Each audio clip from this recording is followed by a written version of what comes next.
And what's up, nerds? My name is Brendan, the nerd of many faces, with Katara, of course, considering COVID and quarantine and everything else, and she's a small, whiny brat. And to my right is, as always, Shane Hawley, and we are the Knights of Nerd, and welcome to Season 2. Episode 1, it's a big one for you. We're excited, I know that much, but Shane, how did you enjoy the break? What did you do? I enjoyed the break a lot, actually. All I did was play video games. I got through Mass Effect 1, Mass Effect 2, and then rounded off today with the start of E3 this weekend. Started my morning with the Microsoft and Bethesda keynote, which was amazing, and a lot of exclusives coming to that console, so I'm super excited for that. But not as excited for those as I am for our conversation today, which is going to be amazing. We've got one of my good friends on joining us. You all know him as Gekko from the Mandalorian, and we know him as Dominic Pace.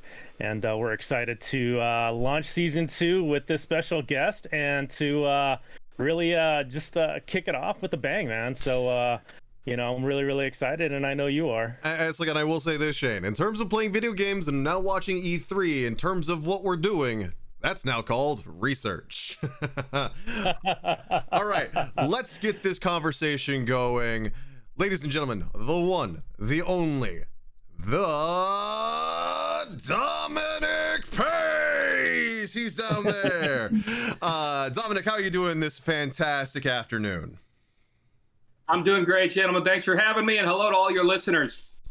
Now, it's like, I guess to start from the beginning, like you are from New York, and yeah. I kind of want I think a lot of our listeners would be interested to like hear the progression from, you know, start to ultimately being featured in one of our most sacred shows, movies, universes, Star Wars, in the Mandalorian as Gekko. So if you could please regale us the tale of your epic journey. Absolutely. Born in 1975, so just ripe for the picking, just similar to so many kids of the 80s. It just hit me at the perfect time. I'll never forget, you know, I grew up in Ossining, New York, about 40 minutes north of New York City. I had a single family household. My mother got me all 12 original figures when I was a kid. I grew up on the beauty of George Lucas, Steven Spielberg, Robert Zemeckis, James Cameron, even Joe Dante I always put in there. Just the magic of the 1980s. Never knew that I would catch the entertainment bug, but just the beauty of imagination through those figures and the countless hours in the corner room of my grandparents in Yonkers, New York, as well as 59 and 45 Ferris Place. We lived in a two-family house just above this great family. They had 3 kids where we used to play with my figures all the time. But just those beautiful memories, you know, again, of Goonies, Back to the Future, Stand By Me, and of course our beloved Star Wars and Indiana Jones. My mother, when I had chores, we would play musicals all the time, West Side Story, Grease, and I would find myself sort of singing along as I was doing the dishes or vacuuming, etc. My sister and I had, you know, a certain amount of chores each week. And when I was 16 years old, just the perfect timing for being an Italian. I was handsome at the time, if you can imagine. If you can use your imagination, your acting imagination. I was a handsome 16-year-old Italian kid. Dominic, the role of Danny Zuko came up at the High School Musical. It was a packed theater, about 850 people. They normally just give the seniors the starring roles, but I was a junior. I knocked the audition out of the park. I loved baseball ever since I was 10 years old. From 10 to 16 years old, baseball was my thing. I was no better adrenaline rush of striking someone out. But when I was up on stage singing all these great songs in Greece, the adrenaline rush and to feel that energy from the audience, my peers, my friends, the parents, teachers, and coaches, it became extremely addicting there in the most beautiful way. I went to college for 1 year at Marist College in Poughkeepsie, New York. I went for a couple of cattle calls, which normally you would think would just be the end-all be-all. With these 5-hour, 4-hour waiting times of Sister Act 2, the Blair Witch Project, believe it or not, as I got a little bit older. But I just started catching the bug more and more, similar to a real estate agent, to where you just hunger to get that kill, to get that close, and also to be passionate in regards to the art. I went to college for 1 year. I told my mom, look, I said, this isn't for me, but I'm not going to be home smoking weed and just chilling playing video games if I don't have a passion or a direction in my life as far as knowing what I want to do. I was very committed since I was 18 years old to studying in New York. I started off Broadway at 18 years old in a very fun comedy called Tony and Tina's Wedding.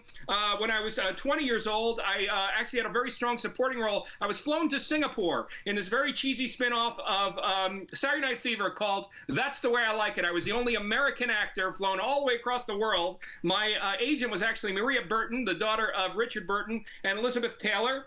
And when I was 21, 22, I got a little featured bit. It was almost like, you know, that's the gods above a way of saying, hey, you didn't make the major leagues. But I got to test for Augie Garrido, who was the head coach of University of Texas. He coached Kevin Costner in Cal State Fullerton during his college years for the movie For Love of the Game.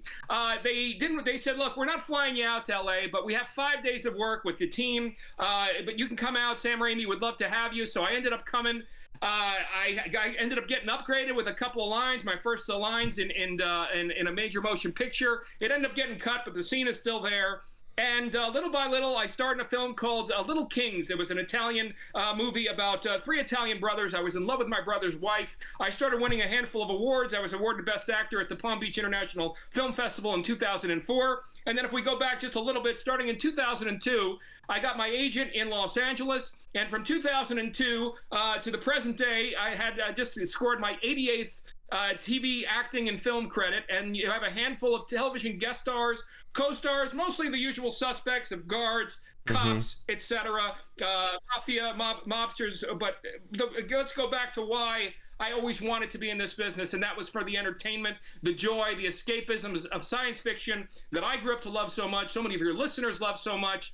And I always would take every single job. So even when I was booking recurring roles and guest starring roles on television, I was never too proud to not take a secondary job. I had the privilege of working prosthetic work on Van Helsing in 2002. I doubled and stood in for Frankenstein opposite Hugh Jackman and my dear friend Will Kemp, who played Wolfman. About a few years ago, I was in Bright as one of the orcs. These are prosthetic jobs. One was also Agents of S.H.I.E.L.D. twice, to where, again, it's not the greatest talent in the world to put on prosthetics, but at the same time, you need to have patience, you need to be kind, you need to be professional, and also they love experience as far as people who know how to block, you know, what blocking is and where to stand and how to behave and how to act, most importantly, even with second team work. I was brought in for a very simple makeup test going back to 2018. Summer of 2018, a gentleman by the name of Brian Sipe, who headed up Drax. He's done just a number of amazing projects with Marvel, DC, Disney. You look him up. I mean, the man's a genius. He actually ended up being nominated for an Emmy for The Mandalorian. He tested on my face for about 6 hours. He split my face in two from prosthetics to makeup. We got to talking, just kind of shooting the breeze, talked about the love of Star Wars, but in no way was there ever mention of Star Wars. A very interesting thing happened. It was almost similar to, oh boy, what's the planet there? Oh boy, where all the clones are made. What's the name of that planet in episode 2? God, now you're putting me on the spot. It's Kyoshi. No, not Kyoshi. That's Avatar: The Last Airbender. Camino. Yeah. Yes. Camino. I was waiting to see. I'm like, it starts with a K. So we had this Camino moment where we had a little break for lunch, and one of the assistants comes to me and he says, would you like to come in the back and just show you the warehouse? So I go in the back of the warehouse and I just start seeing all of these life-size and models and paintings and prosthetics of Star Wars characters. And I'm like, oh my God, this must be, I think it was just around the time of the first Battlefront or the second Battlefront. And they said, well, oh, they were just prepping for a video game. And I was like, my God, this is quite an army of Star Wars characters. I said, this is amazing. I said, I've been a huge Star Wars fan my whole life, not thinking anything of it at all. So anyhow, 2 weeks later, I get called in for a screen test. The first time in my career having a screen test. And the reason I say the first time, because any production that has a screen test where you're actually not filming on the day must have a bigger budget than life itself, similar to James Cameron, Steven Spielberg, George Lucas, J.K. Rowling, because most productions cannot afford to have the entire cast show up on a day that's not being used for the final celluloid there. I was brought in. And I was in this waiting room, and I had a contract in front of me that said Lucasfilm, and I just kind of shook it off. I just figured, oh well, maybe it's going to be sort of a spin-off of Willow, and it's going to be a TV series, or maybe something for Netflix or Marvel, just kind of scaled down, whatever. I'm sure they got their hands in everything. Maybe I heard Jon Favreau's directing, and then I vaguely heard just shortly after that this is some kind of maybe a Boba Fett movie. So the wardrobe designer who was nominated for an Emmy, his name is Richard Porro. He's the creator of Gekko. He invited me into his wardrobe room. Everyone was allowed to go in one at a time. Nobody was allowed to go in at the same time. And any Star Wars fan, if you saw the artwork up on the walls, your hands would have gone numb, because that, to me, was the first moment where I knew that I was going to be part of something very, very special. What made it more special was a lot of the bounty hunters, they were just going to put masks on. They were just going to decorate a little bit here and there. But Brian Sipe ran right upstairs before they dressed me in 3 different options. And he said, look, you had a tremendous amount of patience. I love the bald head. Out of the 25 bounty hunters, I want to give you the most extensive makeup and make you a one-of-a-kind species. Nice. I was beyond words. Shortly after, I ended up running down to test. And you have to understand that all of this, for a Star Wars fan, is happening within a matter of hours. Mm-hmm. I walked in, and again, the same thing of this sort of Camino feeling, where I see this 20-foot wall, and I said, oh, wow, this has got to be maybe the inside of a Star Destroyer. The back of a 20-foot wall where they've got these matrix-like plugs pushed into every 2 feet. And I was just like, wow, I can't wait to see the other side of this set. It's going to be absolutely gorgeous. It's got to be something so Star Wars-y, what have you. So they said, Dom, if you can come over to the left with us, we want you to meet Dave and John and Deborah. We're going to screen test. If you can do us a favor, Gekko has a blue robe. If you can put the robe, the cloak on top of your head, and then we've got a sort of a backdrop of a moisture farm. We want you to just turn around and almost like a Jedi sort of do sort of a reveal to them, and we're going to give you maybe some simple direction there. So they did. While this is happening, to the left of me, with all those plugins, etc., was something that we all know now to be called the volume. It was absolutely freaking amazing. They were doing Werner Herzog at the back of his lair that day. And my eyes kept deceiving me, because I don't have any vision impairment at all. And I just could not make sense of the fact that something so two-dimensional, actually, you feel like you can literally jump into the screen. I have never seen anything like it. What made it even more kind of interesting and just kind of bizarre was there was 2 rows of gentlemen and a few ladies, dressed very nicely, almost like, like upscale, casual upscale Harvard students or MIT students, where it almost seemed like it was NASA controlling this amazing, it almost went around, I want to say, almost 180 degrees in a curve. And then you didn't know where it started and it stopped, because then they had sheetrock to create sort of the top as well, just bleeding into the LED screen in such a way that it was the most amazing thing I ever had seen. A funny thing happened that day. Basically, the reason the nickname came of Gekko was because it originally was inspired by a model, a Greenpeace project that Brian Sipe had 2 years prior in Atlanta. So Gekko originally had these bumps on his head. Well, when I did the Jedi reveal here for this show, and there were the other 24 bounty hunters there, I started getting a few snickers, right? And I said, so I go over to them, I said, guys, I said, what's funny? And they said, dude, they said, no, it's nothing offensive or anything. I said, I just don't know if you've ever seen Little Nicky, the movie Little Nicky. And I said, say no more. So I go over to Brian, and I said, Brian, I said, look, I'm not, I'm second team. I'm not, throwing around my weight as an actor, nothing at all. I said, but look, I'm 6'4", 260 pounds. I said, I love Star Wars. I know the Star Wars fan base. I said, if possible at all, even if you make him Zabrak, and that's what I was alluding to, is if you make him Zabrak, I think with this game matter, it's going to look so amazing. But please, I look like I have 2 boobs on my head, so please, for the love of God, I do not want to be a freaking Star Wars meme. Because the whole irony of my whole campaign the last couple of years is I would have been hiding. It would have been like Wilbur Hood, people asking, who's this guy? Because we need to find him so we can tease him the rest of our life. But I would have been a meme, and I would have been hiding for the rest of my life the way that these bumps originally were.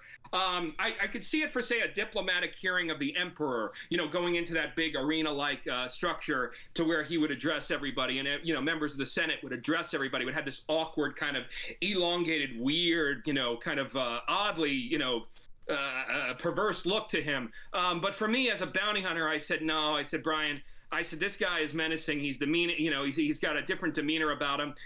So thank God, come Monday morning, we had the bumps removed, and there was this 4 badass horns, which I always love. I still get flack for it. You still are going to have people online. Somebody referenced him as Stinkor from He-Man, or he looks like he has udders and such. But I just think he has the most unique, a powerful look for a bounty hunter that we're very confident they'll hopefully expand upon over the next so many years. So that day one on that Monday, again, and you can't say a word online. You can't tell any of your friends. I'm walking into a Cantina playset going back to 1980. My first playset was a Cantina playset with the 12 original figures of the side characters, Greedo, Hammerhead, Walrus Man, who I love so much just due to the colors that would pop out. I'm walking onto set. I was a little late because they misplaced my mask, and I said, I don't want to go without my mask, because for me, a Star Wars character has a tremendous amount of layers, and especially what I was thinking ahead in the future was perhaps a really badass figure. But I'm walking in, and right next on the Cantina bar is Favreau talking to George Lucas himself. I swear to God, this is all happening while I'm walking in, and it's like no big deal. And I have 2 makeup people working on me, just getting me ready and getting me set for the first episode of season 1.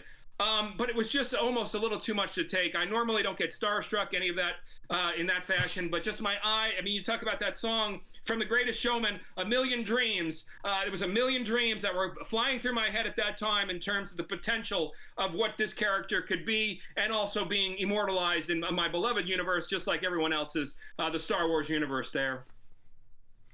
No, that's great stories, man. I mean, yeah, I remember seeing him on screen, and it's funny that I never would have thought of thinking Skunkor from He-Man, but to me, I think that's kind of a compliment to me, because I mean that's one of my favorite characters from He-Man, and to kind of have that just kind of like, hey, that's pretty freaking cool. But no, it's great stories, man. Oh, I love it. I love it. And, thanks for sharing that. And, I mean, the first time we met was I think it was 2 years ago at Comic-Con at the 501st Bash. And, one of the things that really stuck out to me, very quickly with you was your love of giving back to the community, and being somebody that gives back to charity and is really, built yourself around giving back. How did that kind of come into play with with being an actor? Because being an actor, your time is very, very well kind of organized and spent doing TV shows and movies and stuff like that. How did being just kind of going back and be like, I want to give back to the community, and I want to share my love for the things that I do with the people that love the things that I love as well. How did that all kind of come to fruition? And it's just a phenomenal thing that you do. It's a number of things, Shane. It's one of those things. I've got a funny story with it, or a funny analogy to it as well. I mean, I can first start with my maternal grandparents, and I don't mean to get deep here, but if you go back to the 1920s and 1930s, we educate ourselves on that era. I was raised very closely to them. Again, I didn't grow up with a dad, so in the summers I would spend with my grandfather, who was my father figure. And again, I mean, coming from a religious background, and again, I mean, you take, just like with Jedi, you take the teachings of it. It's not necessarily in the literal sense, but coming from a religious background in terms of paying it forward and being grateful for what we have. It's a day and age right now, I feel, of a tremendous amount of entitlement. But when we grew up with our parents and teachers and coaches from the 1980s, it was to a point to where you learn respect and you learned appreciation. Now we fast forward now to Star Wars, and you talk about millions and millions of people that want to be part of this galaxy. I think of Vincent D'Onofrio with the donut in the middle of all of his military soldiers working out on his behalf, because he gets to have that donut. And it's pretty humiliating to a certain extent, but in a positive way, because what it is for me is to understand that there might be hundreds of people that would give anything to be part of this universe. And I would love to have those people that are looking at me throughout the charitable organizations and throughout the Star Wars fan community that says, hey, this guy actually had an opportunity, and he's been trying to do the best that he can to try to give back as a way of showing appreciation to Disney, to John and Dave for this opportunity, to Brian Sipe, who ultimately hired me, as well as Joseph Porro. So every single day I'm reminded of that chance. I think if you were to ask every listener, if you had $1 million with the lottery, you've got maybe a small percentage who would say, hey, I'm going to be cutting off my phone number. Sayonara, I'll see you guys later. I'm going to be enjoying my little place in Boise. But I know for 100% fact, all those involved with the charitable organizations and all the beauty that you guys do throughout your communities that has inspired me since day one of this tour, I would know that you'd say, hey, I'm going to try and help as many people as I can. 6 years ago, I had an opportunity or a situation in my life where I just truly understood the true definition of wealth, and it has nothing to do with money at all. You can give me $1 million mansion tomorrow, but if it's not without the people that you love, it literally means nothing. I said there's no coincidence that there is a certain amount of psychiatrists and psychologists within Beverly Hills. You'd think there would be none. If you're that rich, you're basically handed everything. The greatest wealth is giving back and to help others. And during this whole entire pandemic, people would ask me for videos for either their kids or for their causes within their local garrisons. The secret to it is I needed it just as much, because it's such a beautiful feeling to feel that you're valued and that you're appreciated. And the one other beautiful thing is with the Star Wars universe, with everything going on right now, with social issues and politics, is it is the one thing in our community, in our American community, to where we can all have sort of a common denominator of positivity. I was joking on another podcast. I said almost the Mr. Rogers of the sci-fi universe is Star Wars. And it's so weird. How can you get pissed? No matter Democrat, Republican, how can you get pissed at Fred Rogers? You know, you love him. So it's the same thing. Yeah. I mean, it's like if you were in terms of doing that. Yeah. I was gonna say, it's like if you were angry at Mr. Rogers, I would feel very, very sorry for you. Yes. Yeah. Yes. That's Yes. great. I love how it started, and and what you do. I mean, not only do you do such an amazing job, especially with your tours and stuff like that you've been doing, coming into communities and going to these comic shops and really giving back to them and really helping. I mean, it started last year with with everybody being kind of on lockdown, a lot of these communities not knowing from day to day if they're going to be able to keep their doors open, and you really did an amazing job of going through and really helping out those local businesses across the United States. You really didn't you didn't kind of stick to just California. I mean, you went all the way across the states, and it's just my hat's off to you for doing that, and that's fantastic. And just what you do for the fans too is amazing as well. I mean, you genuinely care about the fans. You genuinely want to get to know them, and you talk to them, and you spend time with them, and it's just phenomenal. It's just you don't get that much of that in Hollywood per se, and you just do such a great job. Mike, I have a question for you though. I was thinking about this, and it popped up, when you post your barbershop quartet that you do every once in a while and stuff like that, and you talk about how you kind of started your way in with with singing and listening to musicals and stuff like that. So my question is if there was one musical that you could do, okay, in Hollywood on the big screen, what would it be and why? Well, it's already been done before. The problem with my singing is that it's funny because I actually was up on for Broadway a couple of times. One was in particular was a 50s musical. It was called Smokey Joe's Cafe back in the mid 90s, which did very well. The problem with my singing is always, whether it's Phantom or Les Mis, I'm just about 2 or 3 notes away from the perfection of it. And but for me, ideally, similar to sort of a bounty hunter, I would love nothing more than the power of Javert sometime on Broadway, especially being at the right age. I always thought that was a very powerful role and one of the most powerfully written musicals there of all time. So it would be Javert from Les Mis. Russell Crowe did an amazing job. He's such a talented actor, but that would probably be it, at least at this age for now. No Daddy Warbucks, but yeah, I think. I love Les Mis. I love that musical, and just recently, just The Greatest Showman. There, I just I could play that whole soundtrack. It's very rare that since for me maybe West Side Story or Grease, where literally it's like your favorite band, where you can play track 1 through 12, and every song is completely solid. But The Greatest Showman is that for me as well. So that would be the answer there for that. Would be nice. There. Yeah. Yeah, I grew up on West Side Story. That was my dad's favorite movie growing up, was West Side Story. He had two favorite movies growing up, was West Side Story and Young Frankenstein. Complete polar opposites, but just really great movies. But and that kind of what drove me to do what go into acting when I was younger, and to do show choir through high school, do theater arts in college and stuff like that. And it kind of didn't go anywhere after that because I was busy playing baseball. So, but no, that's great. No, Les Mis is an amazing show.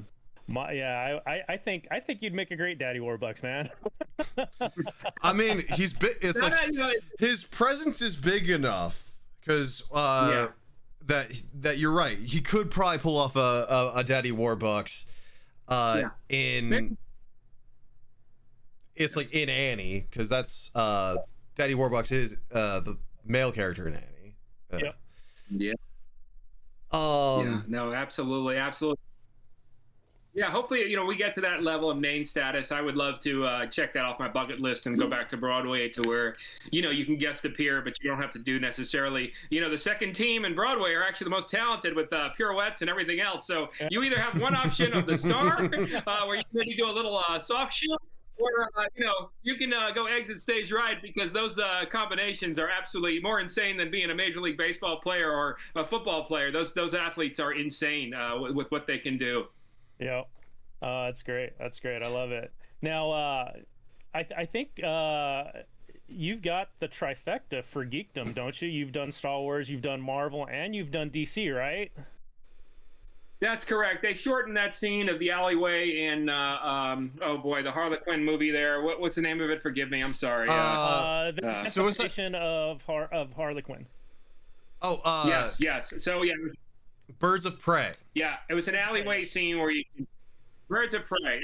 I'm so sorry. Yeah, you could see me briefly. It was supposed to be a little bit longer, where I was zoning in on her with the gun. But yes, technically we've got that. I said the only thing is hopefully to join my friend someday, Doug Jones, in Star Trek. So that'll be the whole grand slam. But yes, technically I've had the triple thing there, and hopefully we'll be back in Marvel and DC and much bigger roles in years to come. But right now it's we're devoting to Filoni and Favreau, and even with all the bookings, I just finished Days of Our Lives a couple days ago, and then also at a great Netflix show that's getting a lot of great reviews called On My Block. So very fortunate to work consistently. But I had a great little parallel the other day of Mary Poppins, to where you've got all these little beautiful frames on the floor, and it's crime dramas, mafia, or Star Wars. And I think every Generation X kid would know where they want to go. And that's what the part of the campaign is for, is to get back to the show in all different ways, not only just live action, but through the video games.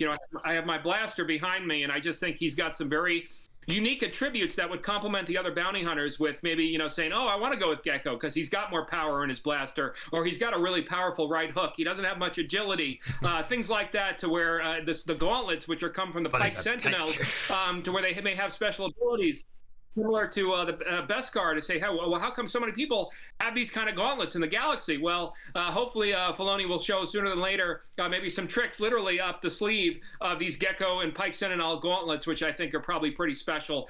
So things like that. It's another 2-month investment.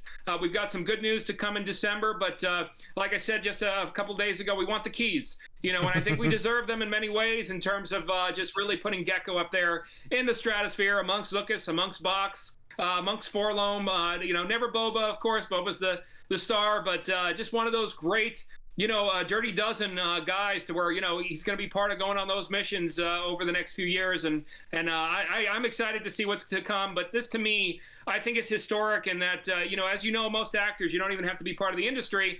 You're usually just sending a headshot, or your agent's pitching you through an email. I'm literally going out there and gaining the fan base for the character, and sort of wanting to follow in the footsteps of Jeremy Bulloch and the legendary Alan Harris, who was so fan friendly, to be able to again get that return return love from Disney. Hopefully by next year there. Now, it's it's like actually this he mentions something that I kind of want to touch on. He mentioned Bosk, and like I guess my question would be is that I mean is it because we don't really know what the future of Gekko is going to be. Yes, you are working very hard and very diligent to make Gekko a prevalent person or creature in the Star Wars universe. You mentioned Bosk, and really we didn't see anything of Bosk in any of the Star Wars movies except for like the original three, the A New Hope, Empire Strikes Back, and Return of the Jedi. We didn't really see that much of him, but until it's like unless you count this whole entire full body shot during the Empire Strikes Back. Is that kind of what you're trying to go through and do? Is, you know, just create this buzz about this fantastic character so that way, you know, there is more demand for Gekko? 100%. Okay. Yes. You know, I just hope we don't have to wait 40 years for his first live action spin-off. You know? I don't think I'm gonna. You know, I'm Italian, so unfortunately, we love the cold cut combo sandwiches and the cheeseburgers. I'm not gonna be around at 85 years old. I'll tell you that. So we're hoping. We're hoping we could do quadruple time in terms of getting it off the ground, which again is why we're going even to places like Bismarck, North Dakota. We've been to Anchorage, Hilo, Hawaii, the middle of nowhere outside of Manchester in England, to make sure that we get this going. You know, I always think of the old movie Superman, the movie, to where he's going around twice, 3 times as fast around the earth in order to compete with a franchise where everyone wants to be a part of. So ultimately, and hopefully it's a lesson for many entrepreneurs, you've got to, step it up 3 or 4 times faster than the normal speed of light in order to get that attention, especially, again, where you're dealing with the stars as high up as Robert Downey Jr. For roles. So, good luck with that. So that's why we're being so aggressive. And I think we're doing it in the most powerful way and respectful way that you can imagine. A great conversation with Lucasfilm a couple of weeks ago. I can't tell you how proud I am that they reached out. They're proud of what we're doing. We pushed the envelope a little too much, and I admit it was my fault. But again, I think at the end of the day, it's funny because Disney Plus has this great new segment of flyovers with their Star Wars segment where they do flyovers in different planets. Well, for me, I think another great addition would be Star Wars documentaries.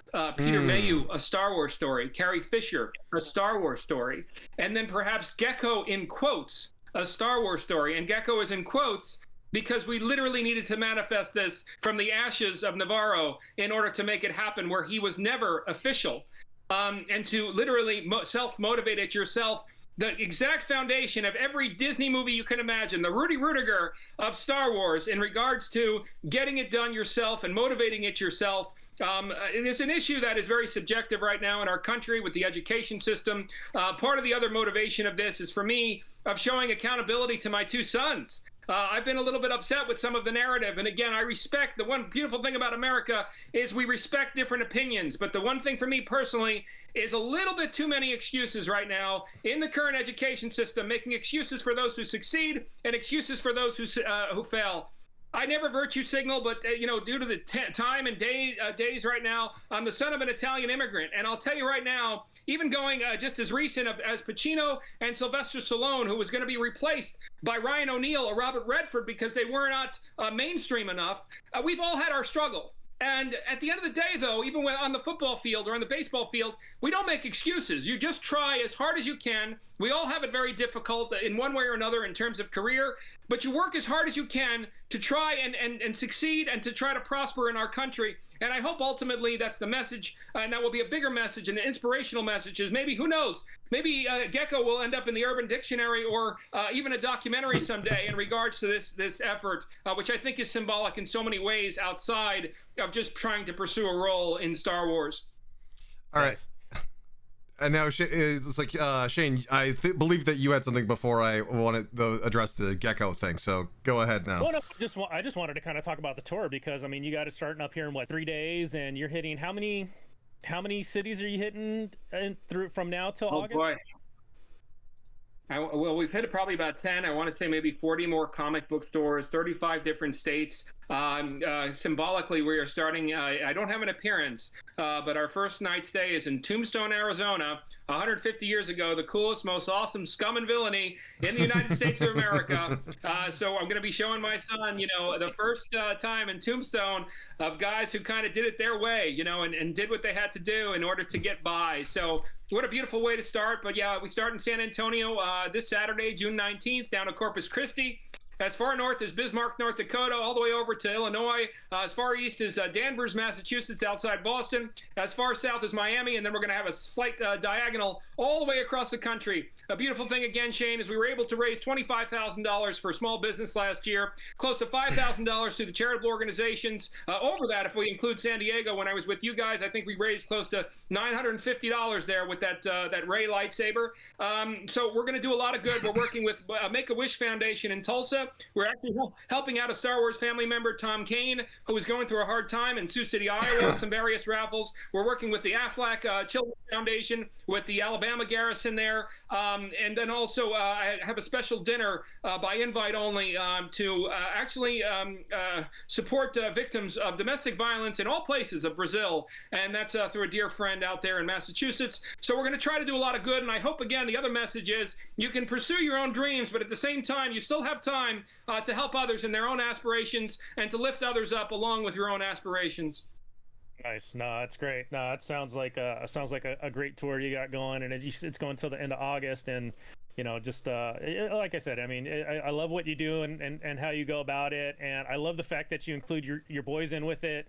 And that's got to be fun for you and for them. And one of the things too that I love too about you is you really love films and you love visiting locations where movies were made. And it's amazing to see your stories on Instagram about just the different places that you've been to and what movies that they've been in and stuff like that. And I mean, you really are just as much of a geek of movies as we are, and of just everything, and that's just fantastic. Are you planning any stops in between of any film locations on the tour?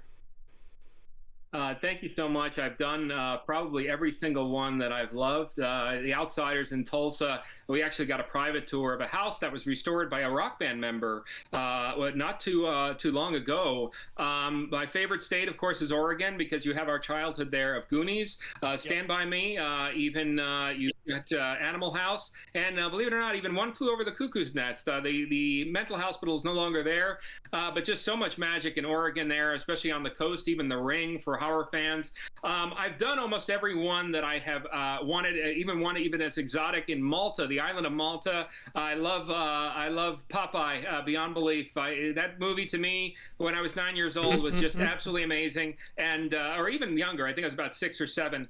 This year is going to be history. I just finished the books of Lewis and Clark and their adventure. As a matter of fact, with all the popularity of reality shows, I would love to see a group of maybe 6 men and 6 women. This, I think, would be absolutely amazing. Perhaps some teams, a multi-million-dollar prize for whoever can finish it. They would be given more rations, obviously, than what Lewis and Clark had to deal with, which was dog and horse, as well as, not to mention, having a few bow and arrows shot at their ass and bears attacking them. But I would love to see a reality show from the Missouri River all the way out to the Columbia River to Oregon, from all these, kind of Iron Men and Iron Women. I think it would just be the most amazing opportunity for a reality show producer, to where you would have to time it correctly. You're dealing with going upstream, but I think that would be absolutely amazing. We're going to hit some of the museums there historically this time, and Lewis and Clark will be one of them there. Nice. And speaking from a personal experience, I know that the winters in Montana are not exactly the nicest to possibly contend with. And, being from that region, you mentioned Lewis and Clark, and I am definitely, well aware of a lot of the things that are around that history. Now, I have a question. Are you going to go through and watch Tombstone with your boy? It's like, or have your boys seen the movie Tombstone with Val Kilmer, Sam Elliott, Kurt Russell. Yeah, it's like, have they watched that? It's like, little parts of it. But the great thing is, going back to live theater, supporting live theater, there's a group of actors there, and we're going to go ahead and watch them and go ahead and support them. And then they've got some great little saloons there. I think I'm going to introduce him, put some hair on his chest, old school father style, maybe his first puff of a cigar. And they've got a place called Big Nose Kate Saloon, and they've got the best apple crumble there you can imagine. So we're looking forward to doing that and then getting the hell out of Dodge, literally, because I think it's about 105 degrees on Wednesday there. Yeah. Oh, wow. Yeah. Sounds about right. It's 105 one day, freezing the next. Yeah. If you don't like the weather, wait Yeah. 5 minutes. It's bound to change. But it should be a lot of fun. Even Corpus Christi has the USS Lexington, the most amazing World War II battleship. So we're looking forward to that. I'm looking forward to paying my respects as well. The older you get, it's like you can relate to country music a little bit more. So I'm actually looking forward to paying my respects in Nashville, Tennessee, and that's going to be of Johnny Carter and June Cash. And then if you go into the northwestern section of Georgia, I want to pay my respects to the Cherokee Indians, the Chickasaw, and I believe a few other tribes, just in regards to all the horrors they had to face during their time. So we're going to do a little more history. I might be able to hit, Lexington Concord out in Massachusetts as well. I've never been there, and that was the shot heard around the world, of course, to start off the Revolutionary War. So a little more history this time, but we're going at a very, very fast clip. Again, we're trying to get this all in as quickly as possible. They have not started with season 3 of The Mandalorian, so we want to make ourselves available to that. If I have to leave, I will leave. But we're trying to get this in as fast as possible, because the good news is the industry's back in full force. I just was planning, technically thinking that the industry wasn't going to be back 100%. So I was like, well, let me just continue to campaign the character. But we're booking left and right, and there's a couple of offers that may be on the table. Why I may have to cancel, but hopefully I'll be able to finish the tour and then just get back to working starting September. Awesome. All right. Nice. Looking forward to that, and hopefully we can see you in season 3 of The Mandalorian. That would be amazing, and I'd love to see more of Gekko out there. Hey! Don't forget the Book of Boba. Don't forget the Book of Boba. Yeah. Because in all honesty, I could definitely see Gekko being like, well, work's dried up, time to go work for Boba Fett. Yeah. And no, And then also, oh, go ahead. Yeah, let's not skip the animation. Yep. Oh, the animation as well with the Bad Batch. The one thing that I've offered also just in some interviews is that I don't think Gekko has my voice. I would love to share it with a deeper octave, maybe an African American or a minority of some sort, or another culture, to where we can share the food. You have Anakin, who has different performers for him. I'm hoping the same for Gekko, to where it takes a village. I don't mind sharing it. I just want to get him off the ground and have him immortalized for a very long time within the Star Wars universe there. Yeah. All right. Awesome. Well, I think that wraps it up for us in terms of this conversation. Dominic, thank you so much for taking the time. We'll go ahead and let you go, so that way, because I understand that your son has a baseball game today, so you probably want to go and maybe give some fatherly advice or or something along those lines. But again, this is fantastic. Thank you so much for joining us for episode 1 of season 2 of The Roundtable. We look forward to everything that you're doing, potentially seeing more Gekko and everything else. But ladies and gentlemen, that's it for this episode of The Roundtable. My name is Brendan, that's been Shane, and that's been Dominic, aka Gekko. You can find him at all of his social media tags in the description down below, and underneath his name. Until then, we are the Knights of Nerd, and we'll see you at the next Roundtable.